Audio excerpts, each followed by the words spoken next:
Dê um texto com os irmãos, com os queridos, Abacuque capítulo 3, um texto que você conhece, uma oração forte dele. E eu tenho, nesses dias, estudado um pouco sobre ele. Confesso aos irmãos. E domingo nós íamos falar sobre ele, mas Deus não permitiu. E nós fazemos aquilo que Deus manda fazer. Não entramos na guerra sem Deus. E aí Abacuque capítulo 3, ele é somente 3 capítulos, tá?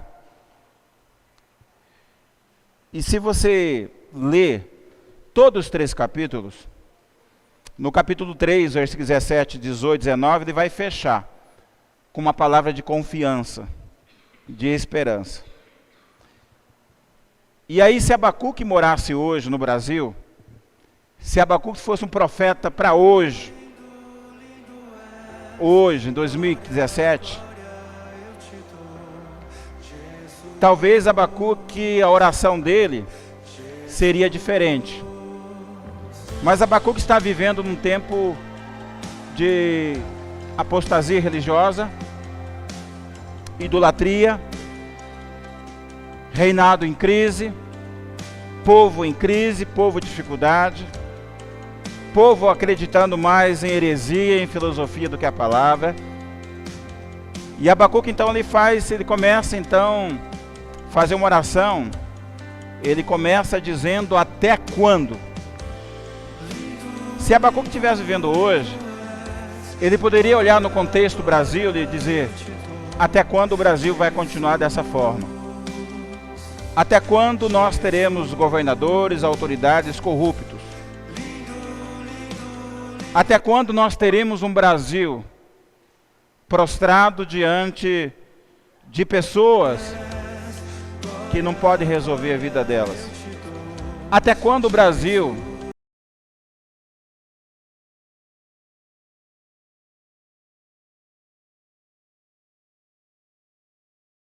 E voltando para a igreja do Senhor, a igreja cristã do Senhor, do ponto de vista interno, ele poderia fazer a mesma oração dizendo: até quando teríamos pastores, lobos nas nossas igrejas? Ele poderia dizer: até quando nós teríamos de ouvir heresias?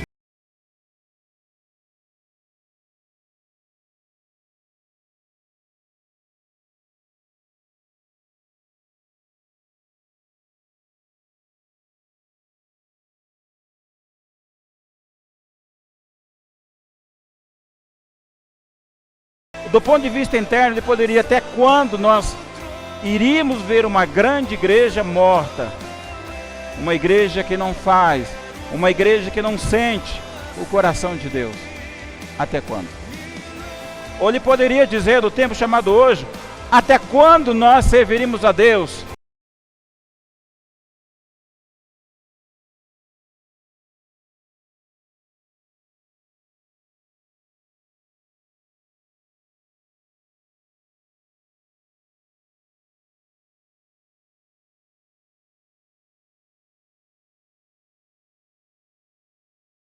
Alguns que não se dobraram diante de Baal, alguns que estão aí de pé, fazendo pergunta ao Senhor: até quando?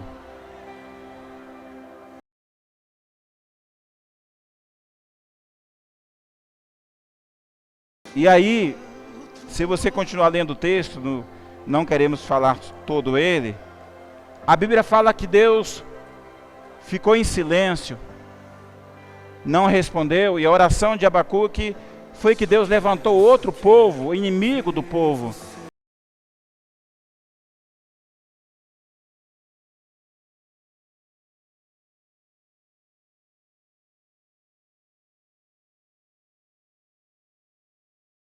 Na oração de Abacuque, no capítulo 3, no versículo 17, 18, 19, dizendo: porque ainda que a figueira não floresça, nem haja fruto na vide, ainda que decepcione o produto da oliveira, e os campos não produzam de mantimento, ainda que as ovelhas da manada sejam arrebatadas, e nos currais não haja gado, Todavia eu me alegrarei no Senhor.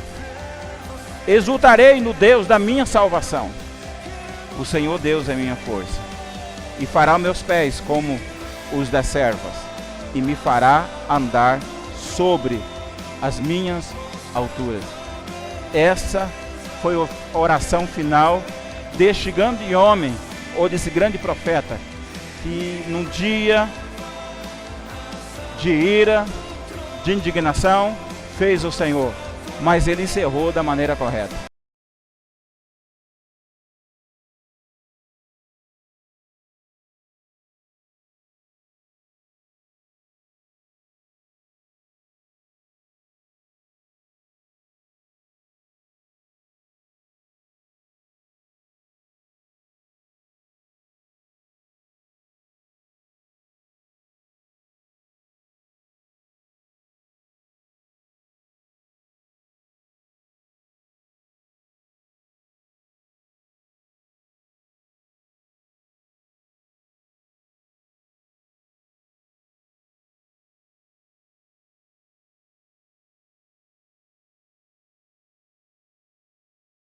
A maneira, querido, que nós reagimos diante das lutas, da dificuldade, é que vai determinar o nosso futuro.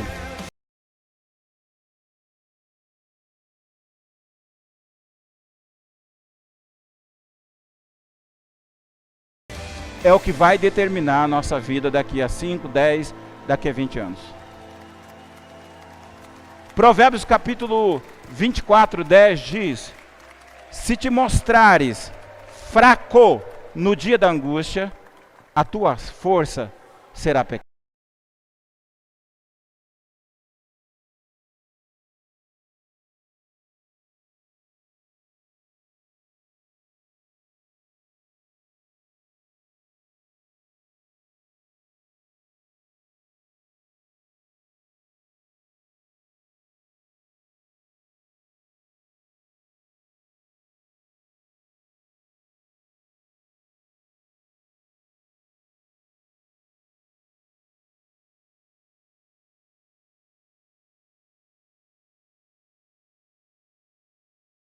E a gente manipula muitas das vezes, que a gente já ouviu que crente não tem sofrimento, que o crente não tem aflição, que o crente é só aceitar Jesus, a pessoa só aceitar Jesus de Nazaré, fazer uma campanha da fogueira santa, fazer uma campanha do estacionamento do pastor ungido, e vai ganhar carro, vai ganhar casa.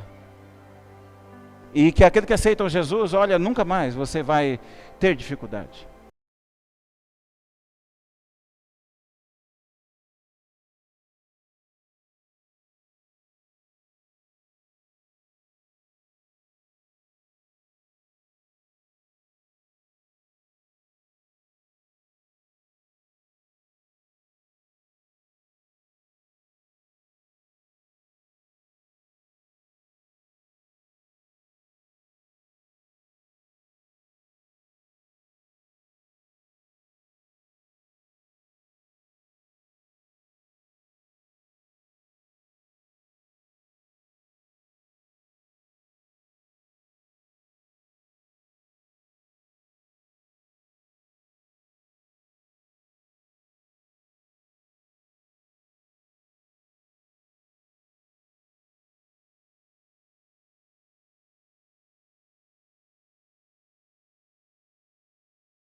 Por que Jesus escreve, fala, fala para a gente, dizendo que no tempo do dia mau, não recue?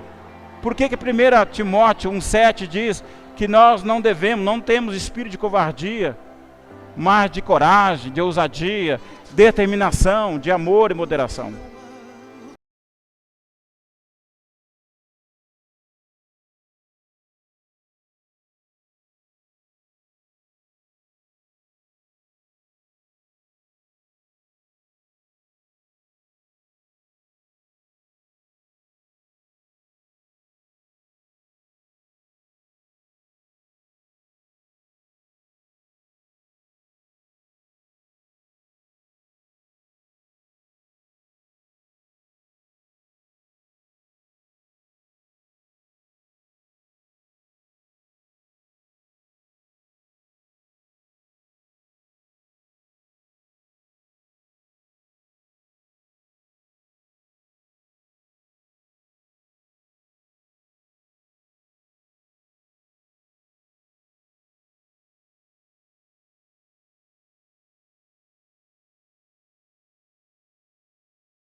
Abacuque, então, 17, 18, diz ainda: embora as figueiras tenham sido totalmente destruídas e não haja flores nem fruto, embora as colheitas das azeitonas sejam um fracasso e os campos estejam imprestáveis, embora os rebanhos morram pelos pastos e os currais estejam vazios, eu me alegrarei no Senhor, ficarei muito feliz no Deus da minha.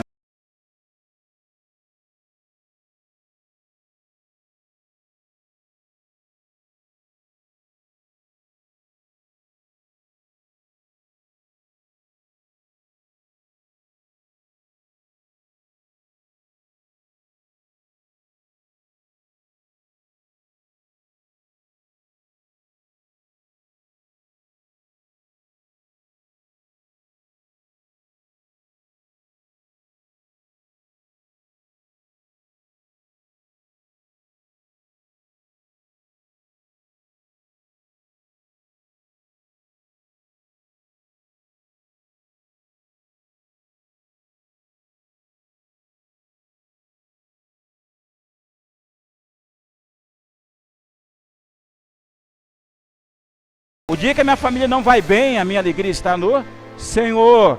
O dia que meus filhos não estiverem bem, a minha alegria está no Senhor. O dia que eu passar enfermidade, a minha alegria está no Senhor. Deus é Deus sempre.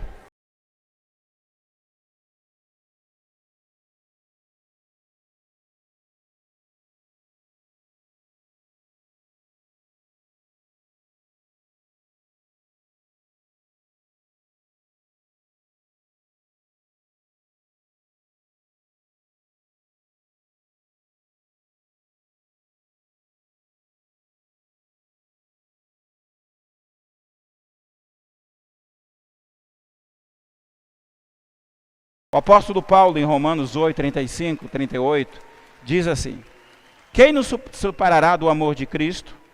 A tribulação, ou a angústia, ou a perseguição, ou a fome, a nudez, ou o perigo, a espada? Como está escrito, por amor de ti, somos entregues à morte todos os dias. Fomos reputados como ovelhas para o matadouro, mas em todas essas coisas somos mais do que vencedores por aquele que nos amou. Porque estou certo de que nem a altura, nem a morte, nem os anjos, nem os principados, nem a potestade, nem o porvir, pode me separar do amor de Deus. Deus nos ama.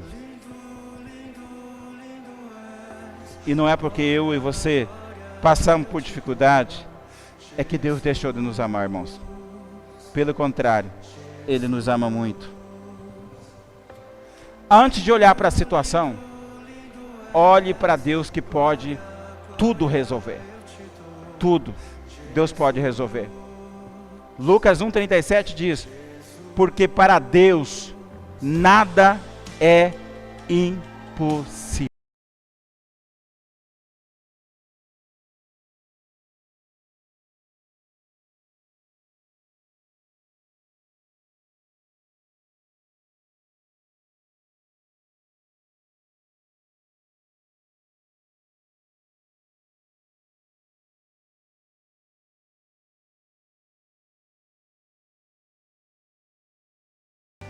No caso da Bíblia ou na nossa vida. Quando Deus tirou o povo de Israel do Egito, Deus fez alguns milagres.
Esquece facilmente de pessoas que mereciam ser recordados, que mereciam ser honrados, e esquece facilmente também das pessoas que fizeram mal para o Brasil.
Servir a Jesus nos traz uma alegria tremenda.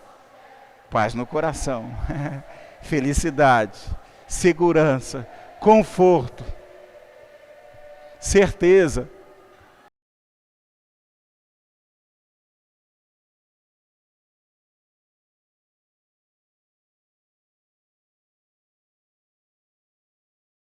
Jesus, ele vai mudando você, se preparando você para uma grande batalha. Mas não é fácil não, tá, querido? Eu quero assim dizer, não murmure. Morda a língua, mas não murmure. Nunca. Porque a murmuração é uma declaração de insatisfação para com Deus. Quando murmuramos, nós estamos dizendo que não concordamos com Deus, que Ele é injusto, que certas coisas aconteçam com a gente, que Ele não se importa com a gente. Como os discípulos afirmaram certo dia no barco, não te importa que pereçamos, Jesus. A murmuração, além de não resolver, só agrava a dificuldade. É uma declaração antecipada de derrota. Quando eu falei do Golias aqui, aquele soldado 40 dias,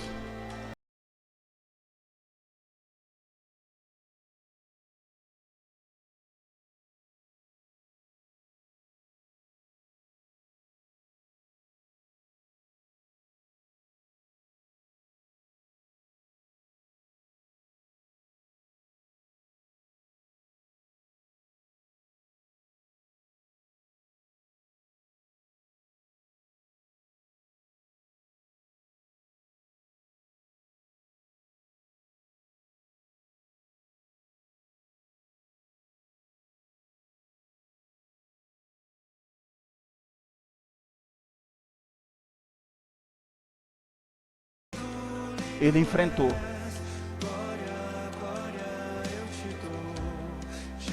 Quando murmuramos, irmãos, estamos dizendo diretamente de forma para Deus que não confiamos nele, nem nos seus propósitos.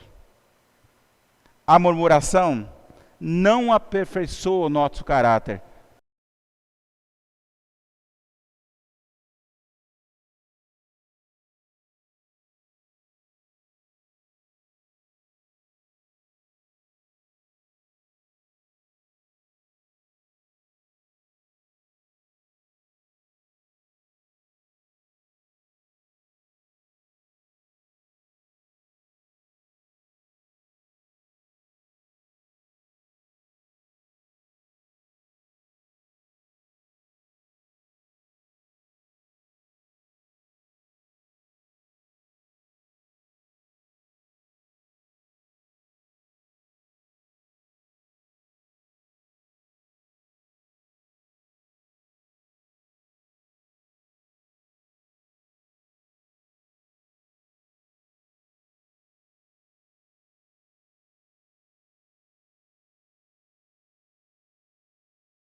Nesse momento, que é o momento da gente ficar quieto.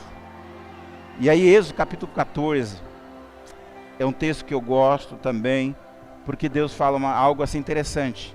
Não há esta palavra que te falamos no Egito, dizendo, deixa-nos que servimos aos egípcios, pois que melhor nos fora servir aos egípcios do que morrermos no deserto. O povo falando. Povo é povo, né? Moisés, porém, disse ao povo, não temais, ficai quieto, cala a boca, vede o livramento do Senhor, que hoje vos fará, porque aos egípcios que hoje vistes, nunca mais o tornareis a ver.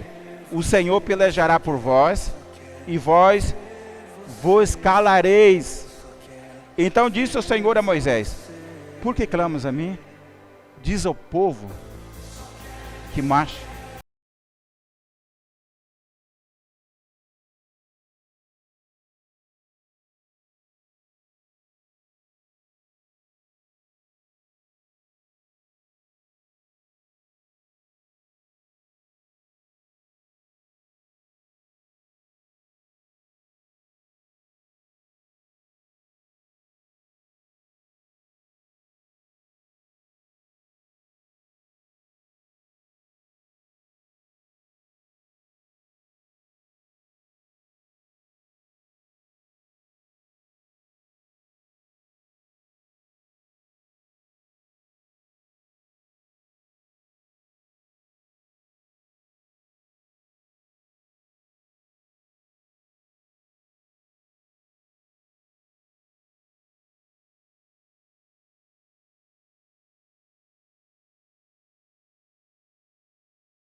E eu sou Deus.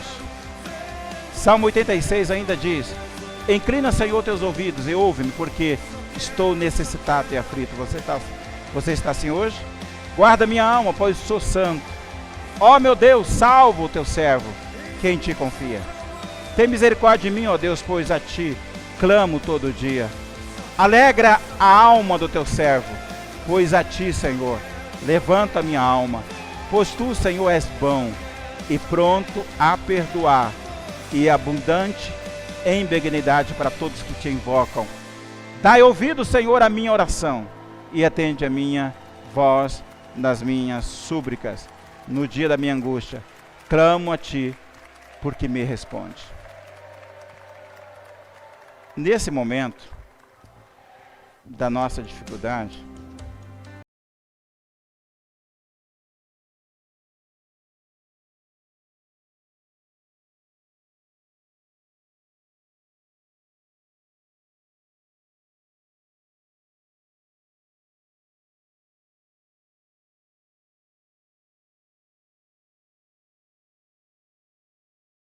nesse período que não ouve, a gente fica desesperado, a gente entende muitas vezes que talvez seja pecado, e a gente começa então a fazer algumas coisas que não deveríamos fazer.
E aí, por Deus não falar, a gente começa a tomar atitudes.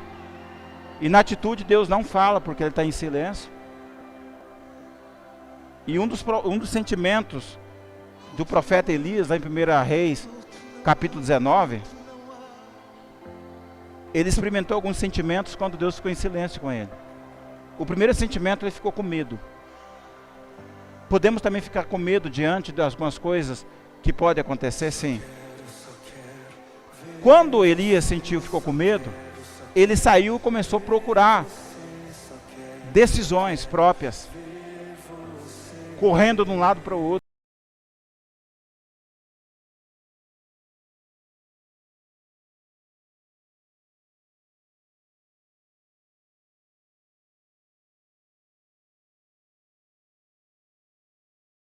E nesse período, Elias achou que Deus também não estava ao seu lado.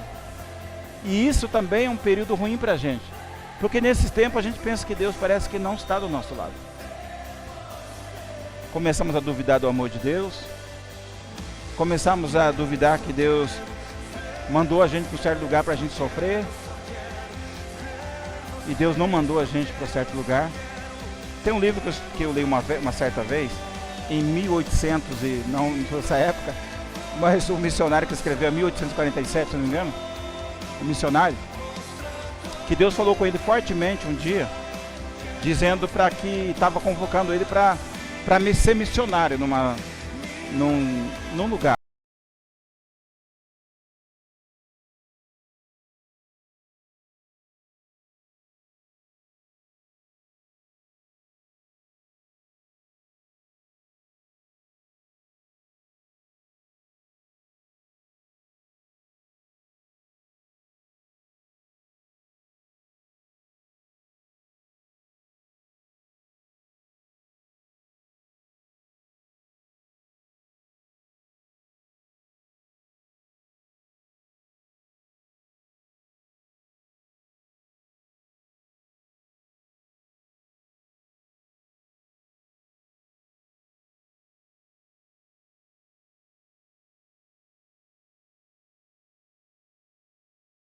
Terra pra gente, situação com a gente, mas é como ele chamou, ele vai mandar. Mas o dia que ele mandar, você vai ter certeza.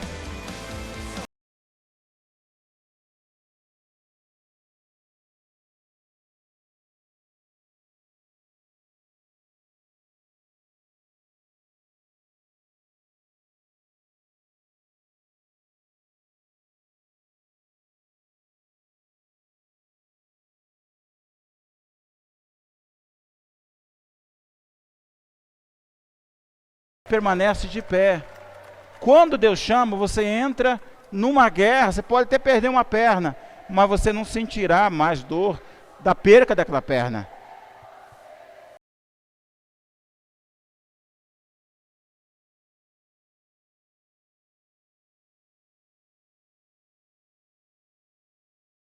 Deus não... A situação dele é que ele nunca imaginava que Deus pudesse falar da forma que falou. Porque Deus não falou aqui no furacão, no terremoto, no fogo, nem na brisa suave. Deus veio falar com ele após uma brisa suave. Então, Deus mostrou para ele que ele poderia falar da forma que ele queria, do jeito que ele queria.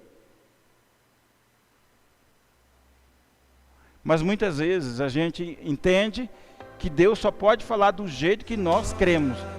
E não é.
que a lógica humana deveria dizer: eu servi ao Senhor, eu sirvo ao Senhor, por que aconteceu tudo isso comigo?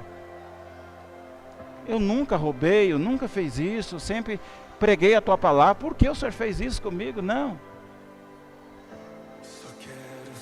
Mas é entender que Deus me ama, entender que a minha vida está nas mãos de Deus, entender que tudo contribui para o bem daqueles que amam o Senhor, entender que qualquer situação que eu passar, eu vou aprender com ela, porque Deus é maior para mim, porque Deus é minha alegria, minha fortaleza, é socorro presente na hora da angústia, torre forte é o Senhor, para onde correrei, e estarei em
e você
precisa eleger um profeta que vai ser melhor do que você.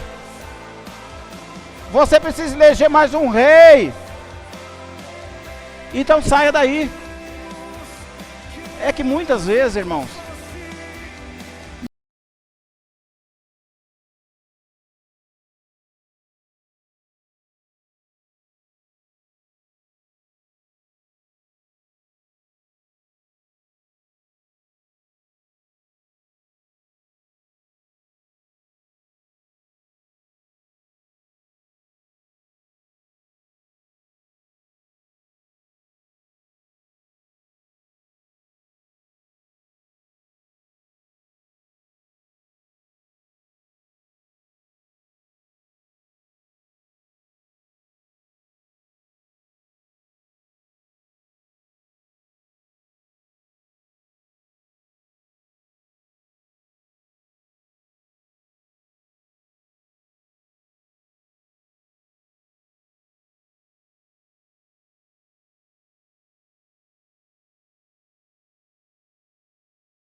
se você não estiver firme em Deus, baseado na palavra de Deus, crendo em Deus, você vai sair dali acreditando que Deus também te abandonou.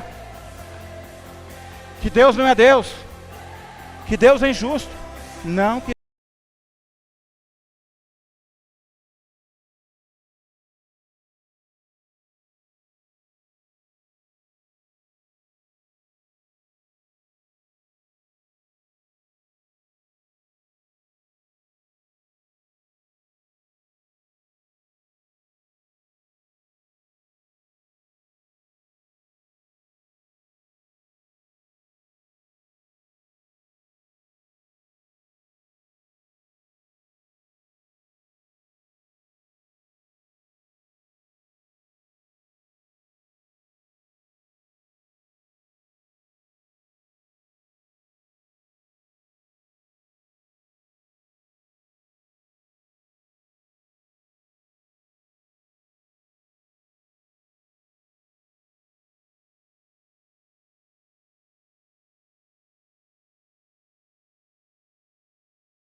disse que veria em Gênesis 3,15. Vou mandar alguém para pisar a cabeça do diabo, da serpente. Passaram-se anos e Deus mandou alguém chamado Jesus e pisou na cabeça do diabo. Deus não é homem para que minta. Creia, depois entenda, mas creia primeiro. A nossa lógica não funciona no reino de Deus, irmãos. Não funciona. A sua argumentação ou a minha argumentação não funciona no terreno de Deus.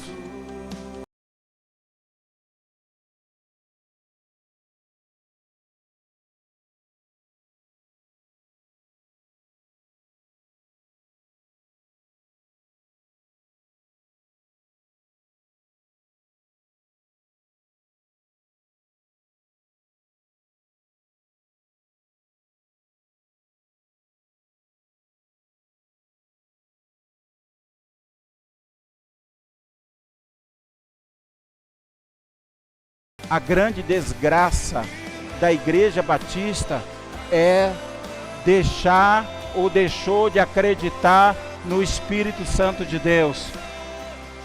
A grande desgraça dos pastores é que nós deixamos de acreditar em Deus, no Espírito Santo de Deus. A grande desgraça dos pastores é que eles pararam de orar.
Deus não abandona, Ele é fiel na tua palavra. Mesmo na minha infidelidade, Ele continua sendo fiel. Deus não nos chamou, irmão, para deixarmos dentro de um palácio para a gente se perder. Deus nos chamou porque tem algo bom dentro de nós. E na sua força você não vai vencer. Não vai vencer. Mas eu estou morrendo afogado. Você não está morrendo afogado. Porque se tivesse, você falaria para Deus: Deus, olha, me ajude.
Eu não estou sozinho pregando essa palavra, tem muitas pessoas pregando a mesma palavra. E não será a minha estratégia ou visão, será a visão e estratégia de Deus. Deus é a minha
E vou pegar minha espada, se tiver alguém que invadiu a minha promessa, eu vou matá-los.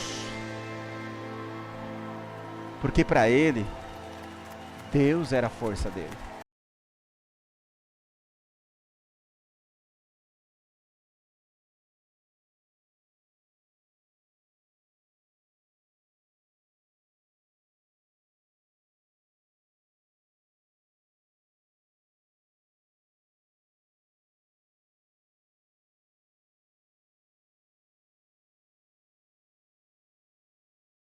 Colocar de pé diante daquele que vive para todo sempre, o Todo-Poderoso, o grande eu sou.